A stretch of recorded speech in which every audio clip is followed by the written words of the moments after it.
Hey everyone, thanks for coming. Today we're going to talk about how we're using Ray to scale ML at Reddit. My name's Garrett. I'm a principal engineer at Reddit where I drive the technical direction for our ML platform, which is called Gazette, and ML infrastructure more broadly. We'll spend most of our time today on the why and how for training. That's a bit more mature at Reddit, and then we'll spend a little bit of time with some of our work with Ray around serving. We got a lot to cover, so let's get into it. Starting with the why. So at Reddit, we made the strategic decision to move away from our Kubeflow-based platform and start building on top of Ray. We did this for a few reasons. To start, Ray is what I'll call framework first, and Kubeflow is orchestration first. We're going to dig more into this in a minute.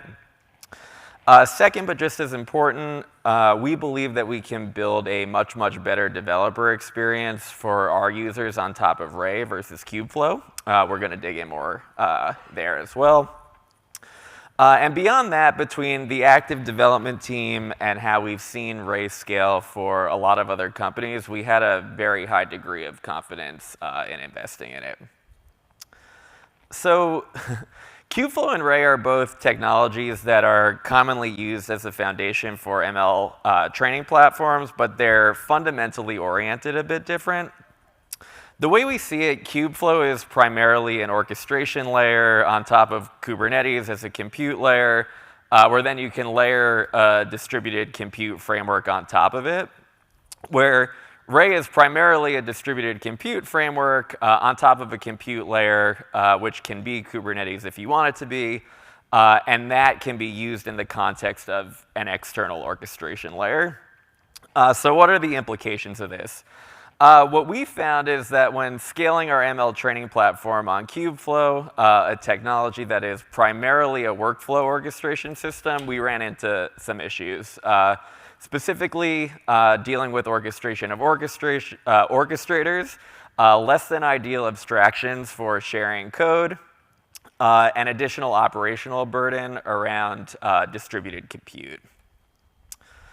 So Airflow is Reddit's primary workflow orchestration engine for data analytics and ML. When the primitive of the ML training platform is also a pipeline orchestrator, you end up with workflows that span multiple orchestration systems. And in the worst case, you get something that looks like this, introducing a lot of incidental complexity around orchestrating between two orchestrators. This is not great. And we can implement best practices to ensure that these two orchestration systems interact in saner ways, like this, for example. But it's very hard to enforce this mechanically, and when building a self-service platform supporting dozens of teams and a whole lot of users, if you can't enforce something mechanically, it effectively becomes unenforceable. So it's really hard to make people do things in this way. So moving on to Ray, our primitive isn't a pipeline, it's just a job.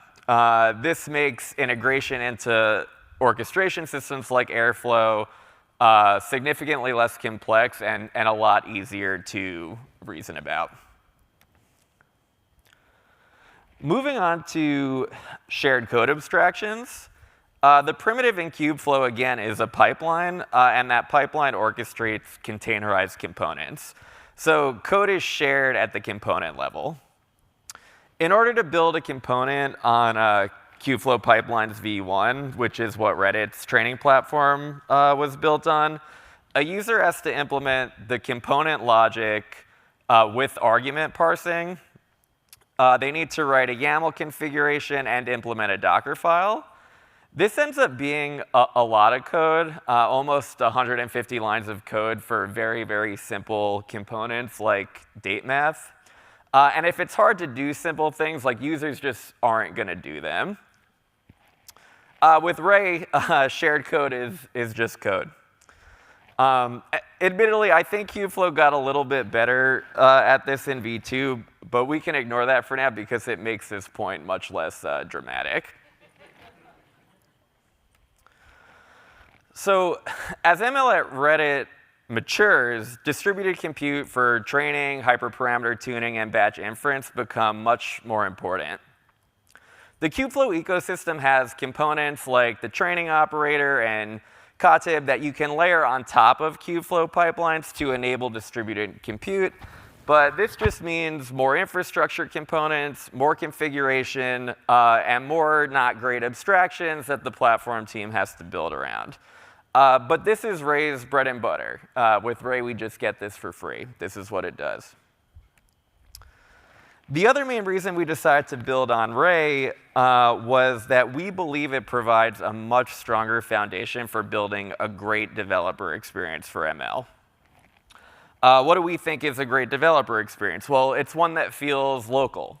Users primarily work on writing their job code with minimal or no Docker builds, pushes, and pulls, minimal configuration. They should be able to just write some code and run it against the resources that that job requires.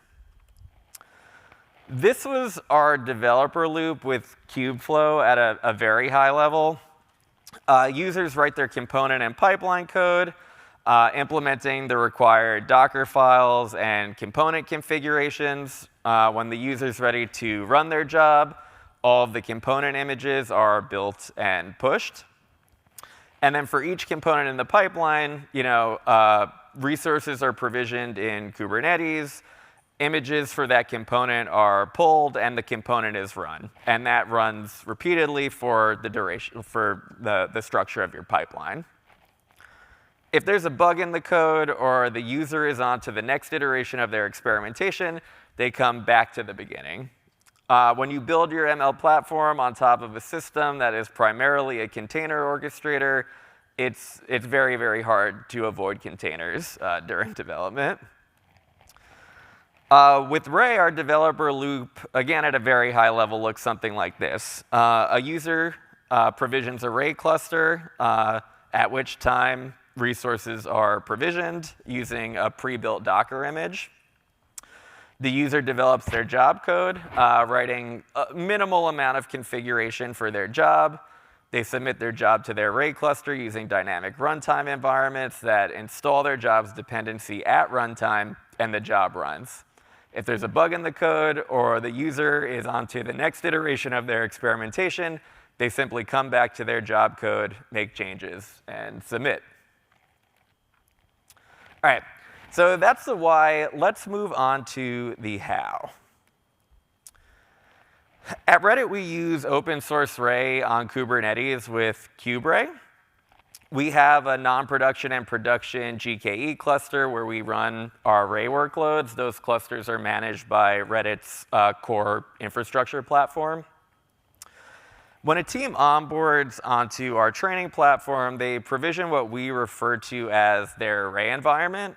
This is effectively a bag of infrastructure, some GCP stuff like projects, BigQuery data sets, buckets, service accounts, some Kubernetes stuff like namespaces and service accounts, and some configuration for Reddit's intranet.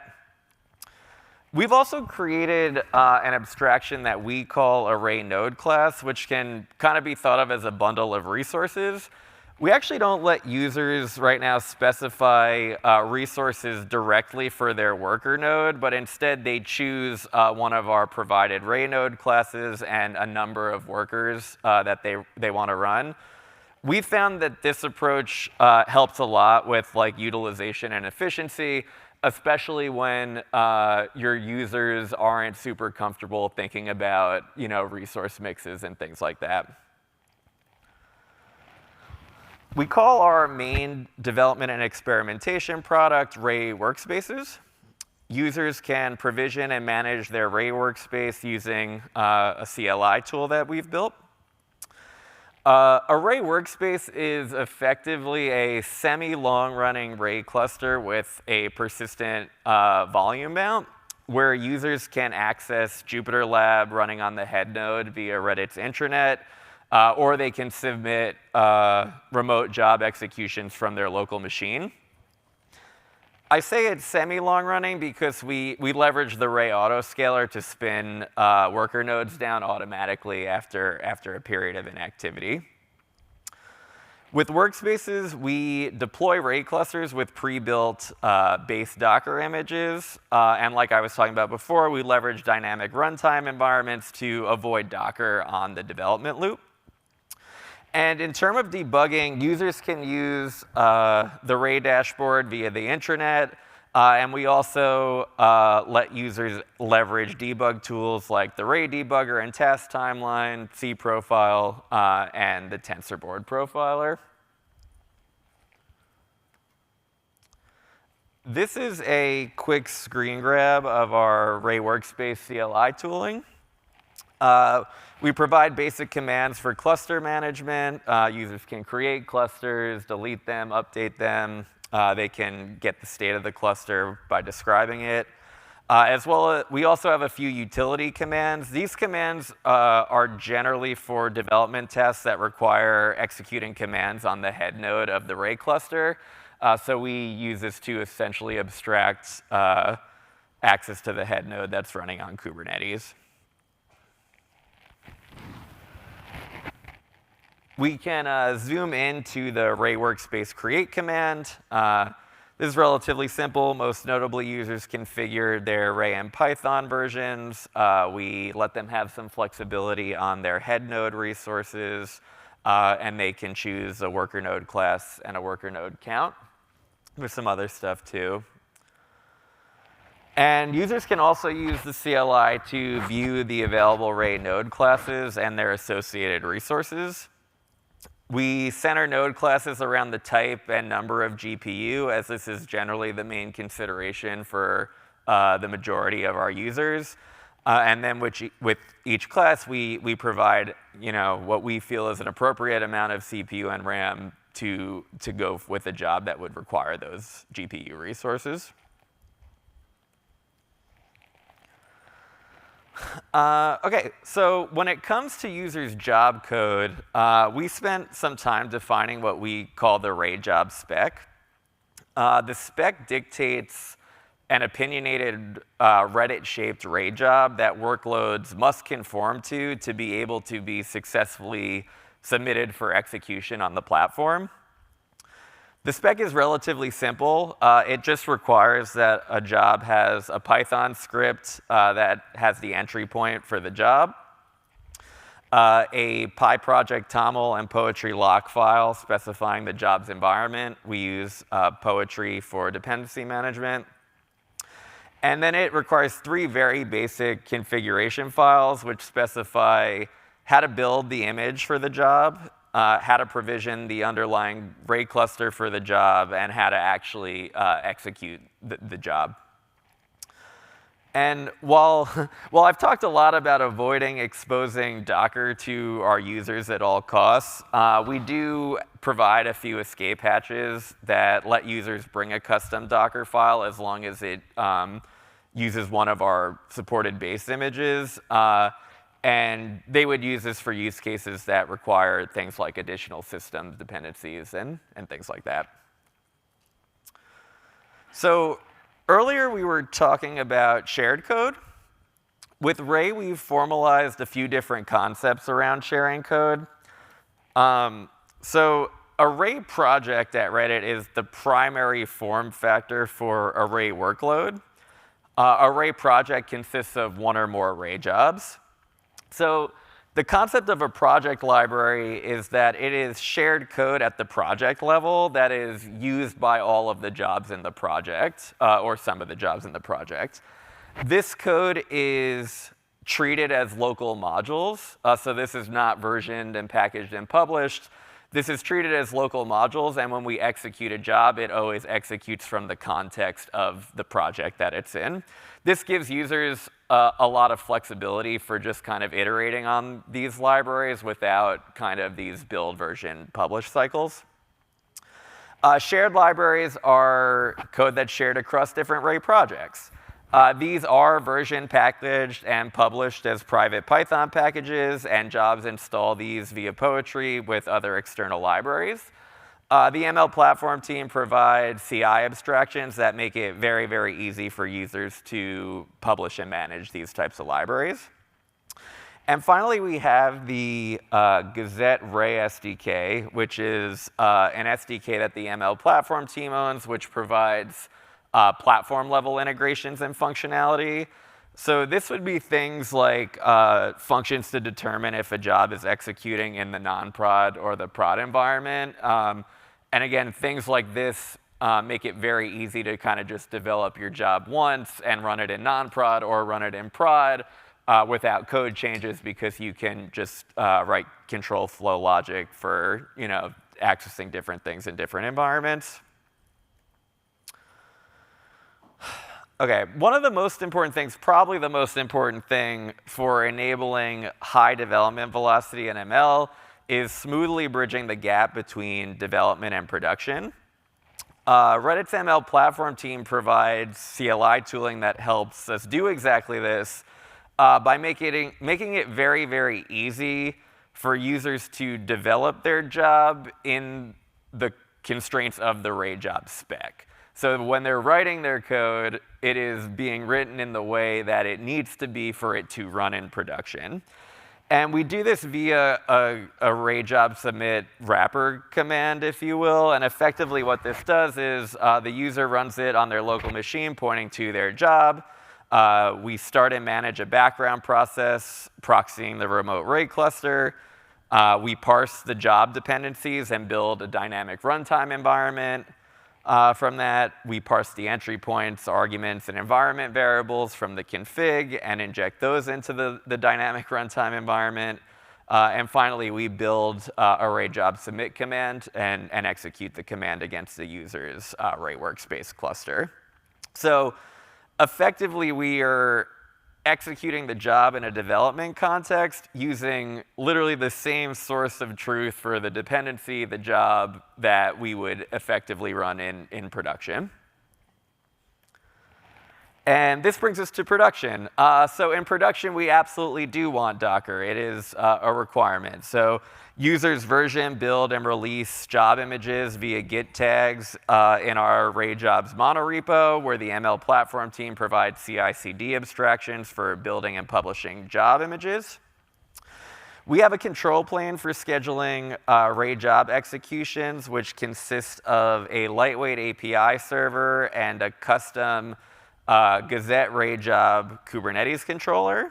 The controller allows us to orchestrate the KubeRay Ray job with other required infrastructure components, such as like Prometheus pod monitors for ingesting metrics from that job into Reddit's observability system.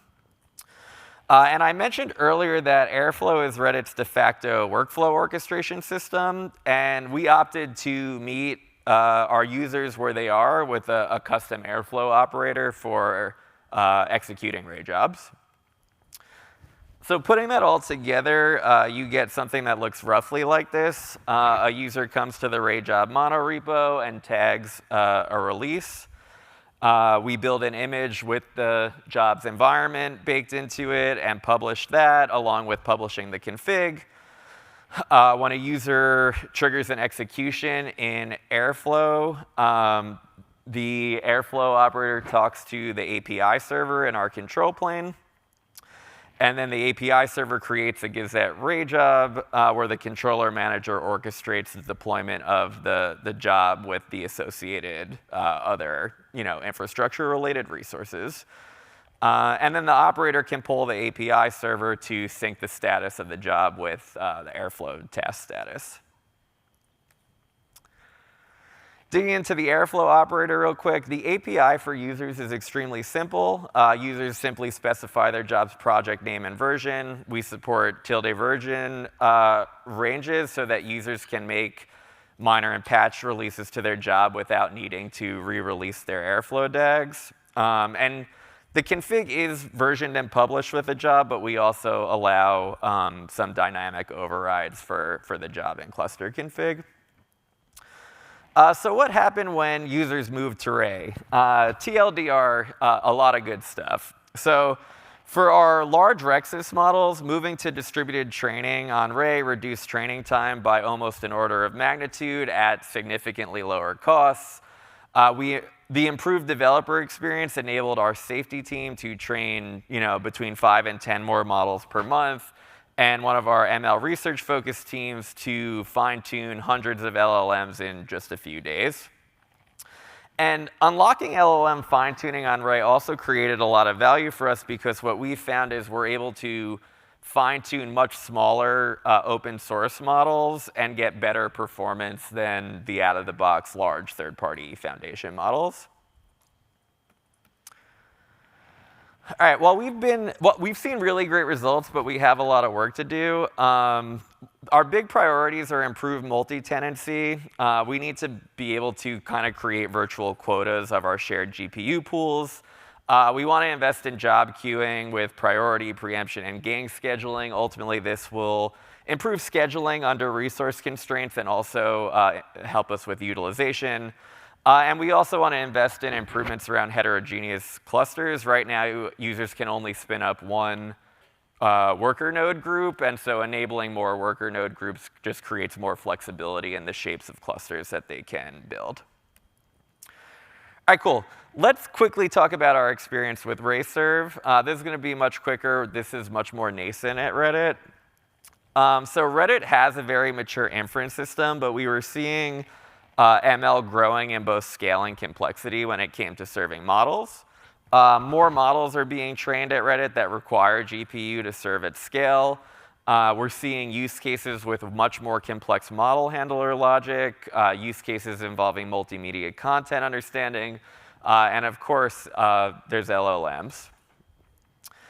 We explored Ray Serve for a few greenfield use cases, and we found it was a very good fit for a lot of reasons. We have a few asynchronous ML serving workloads, and Ray Serve makes unlocking higher throughput with dynamic request batching extremely simple. It's also extremely simple to express more complex model serving logic with model composition. And finally, we are leaning into VLLM for serving, and so we found that using VLM in the context of Ray Serve enabled us to get even better performance. We did explore KubeRay for serving, which we are using heavily for training, but we actually decided this wasn't necessary for our current level of maturity. We don't really have like multi-node distributed serving use cases, but this is something we want to look into. And recent improvements in Ray Serve has made it a lot more reliable on KubeRay, so it's definitely trending in a very good direction. All right, now let's look at some examples of how we're using it. We have a light development flow. We make it very easy to develop new Ray services. Our ML serving team provides a VLLM-based service wrapper. And then MLEs can simply define their model handler with custom arguments. And they can actually develop that handler interactively against the same Ray workspaces that we use for the dev environment for training. And then new model servers can easily be deployed just with simple config changes. All model servers leverage tensor parallel inference across multiple GPUs on a single node. Ray makes it incredibly simple to do this with VLLM by just configuring placement group bundles inside of the Ray Serve deployment. And like I mentioned, we also make heavy use of dynamic batching for asynchronous serving use cases. This is a simple example of us using it in the context of one of our text classification pipelines. You simply define the async batch handler. It needs to take in and return a list of your model's input and output, and then simply configure the max batch size and wait time, and go. But probably one of the most appealing aspects of Ray Serve is just how easy it is to express complex model server handler logic. Here we have an example of a Ray Serve deployment at Reddit that performs inference over a few different models that are sharded by subreddit. And the Expressive Handler interface allows us to simply maintain a dictionary of Ray Serve applications and an index of subreddit shards. And when performing inference, we can simply look up a shard for a given subreddit, get the model for that shard, and make a remote call to that model to get the results. One of our main use cases of Ray Serve is also to host a number of internal deployments of open source LLMs for applied MLEs and researchers to experiment with. The team provides an LLM Playground UI for quick and iterative exploration, as well as API access for testing applications built on top of LLMs. And beyond that, the serving team has also made it very easy to spin up dedicated self-hosted LLMs for specific production use cases.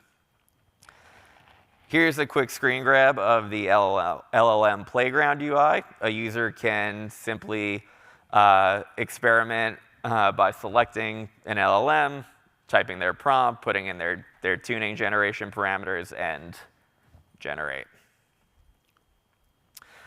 So much like with training, we've seen some very positive results in our early use of Ray Serve. Moving some of our larger asynchronous text classification use cases to Ray Serve with GPUs and dynamic batching increased throughput by almost 10x at 10x less cost.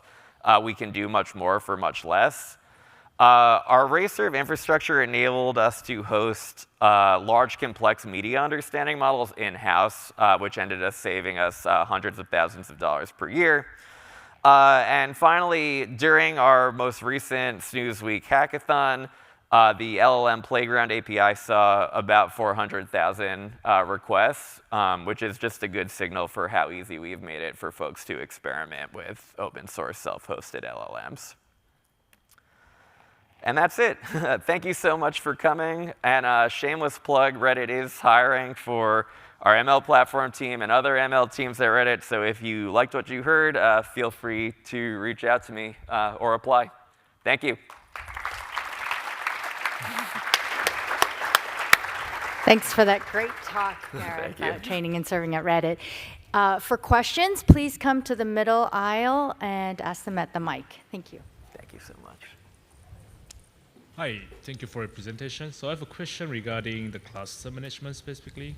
So you mentioned Reddit runs semi-long running cluster, right? But then in the presentation, in the Ray job specs, it seems like you also need to specify the cluster configuration. How does it tie into reusing the cluster across multiple jobs? Yeah, so that's a good question. So in the development environments, we kind of have a one-to-one mapping where you request your resources, you have that, and you can use that until you're inactive on it. In production, we're running completely ephemeral array clusters. So for every job that's executed, we're spinning up array cluster specifically for that job, and it's torn down at the end. So it's really the split between dev and prod. We are going to be looking into, as we go into queuing and prioritization and stuff, we're probably going to bring some of that prod workflow into the dev path when you just want to submit your job and have it run whenever there's enough resources for it to run. Yep. Would you consider open sourcing the Ray job orchestrator? I would say it's not at the top of mind right now, but I do think Reddit as a company is a proponent of using and contributing to open source. So open sourcing parts of our platform is something we've talked about, but realistically it would probably not be in the next 1 or 2 years. Hey, thanks for an awesome talk. You mentioned you had the Jupyter lab running on a Ray head node. Does that mean you're using a Jupyter notebook to spin up another Ray worker group to then process a job that you schedule? No, so basically Jupyter is running on the head node, and so you can execute remote Ray tests from that Jupyter notebook in kind of like the not as ideal way of submitting Ray tests, which is through the Ray job API. This is kind of more direct communication with the Ray cluster. So you are basically doing interactive development in the Ray cluster where you are submitting tests to. So you're not spinning up new workers. if you had a scaling group configured and you needed to get more resources in that cluster to execute that task, it would scale up to do that, but there is no kind of cluster management in the Jupyter layer. That's just for like interactive development.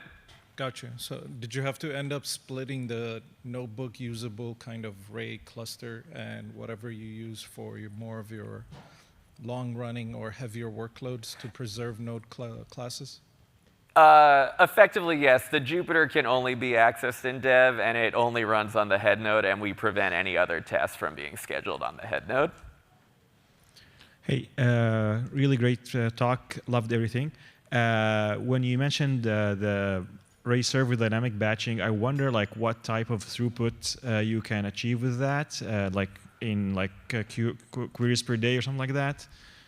So I think it would depend on the use case and the scale. I think we're getting like hundreds of inferences per second over like one GPU, and I don't even think it's very well saturated. So I do think you can get very good throughput, and the more you can use tensor parallel inference or extend to multi-node inference, or just have more workers and scale your throughput up that way, there are ways to get this pretty high.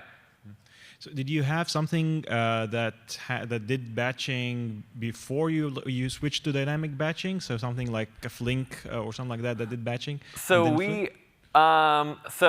no, we introduced dynamic batching when we introduced Ray. We have other model servers running in Triton where we're likely going to experiment in dynamic batching, but we don't really currently have data comparing two frameworks.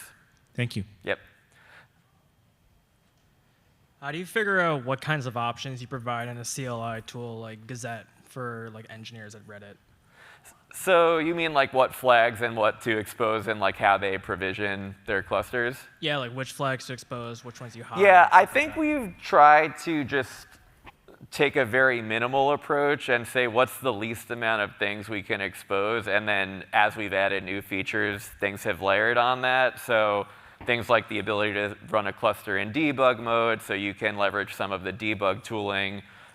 We don't want to do that by default, but we want to let users do that.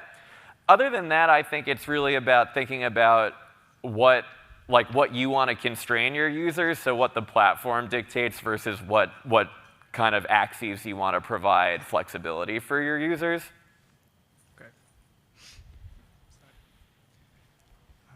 So yeah, apologize in advance if I missed somewhere with the question. So regarding the Jupyter Notebook and the fact that you can call remote for the developer experience, have you had this need, or the developers need to run the code that they submit in a debugger so they could like step through it, see the variables? So yeah, I would say debugging distributed workloads on Ray has probably been the sharpest change for our user base. When you go distributed in any context, it's a lot harder to reason about.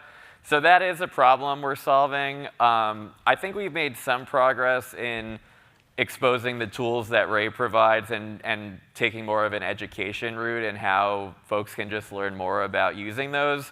But it's definitely not a silver bullet. We have a lot of requests we don't currently allow GPUs in our head node, but we do have a lot of requests to enable GPUs in the head node so that folks can kind of do some quick iteration locally and then kind of transition to distributed mode. It's something we actively still need to figure out, but my understanding is a lot of teams using Ray, this is kind of a sharp edge for them. I see. I guess, is it the same about, let's say, follow the symbols as I'm typing? I want to autocomplete. It's something you get in an editor. Yeah, exactly. And I do think Ray the team has been improving the debugging tooling as well. Okay. Another question I had. So regarding the Ray Serve that you were showing, like you were storing the handles and depending on the input submitted, in a similar context, we ran into an issue with load balancing. Like Ray didn't really expose how if there were like multiple workers behind a certain API.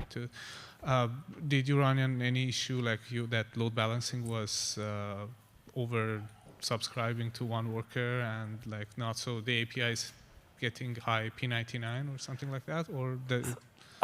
So I don't believe load balancing has been one of the issues. Using the VLLM server in the context of Ray to and configuring the placement groups has been pretty successful for us, but I would say we are still very nascent in our use, and our use cases are relatively low-scale evergreen use cases, so I expect it's an issue we will probably run into as well. Okay, thank you. What's the time situation? Okay, yeah. Yeah, I'll come off over to the side if you want to come chat with me. Feel free. Thank you all for coming. Appreciate it.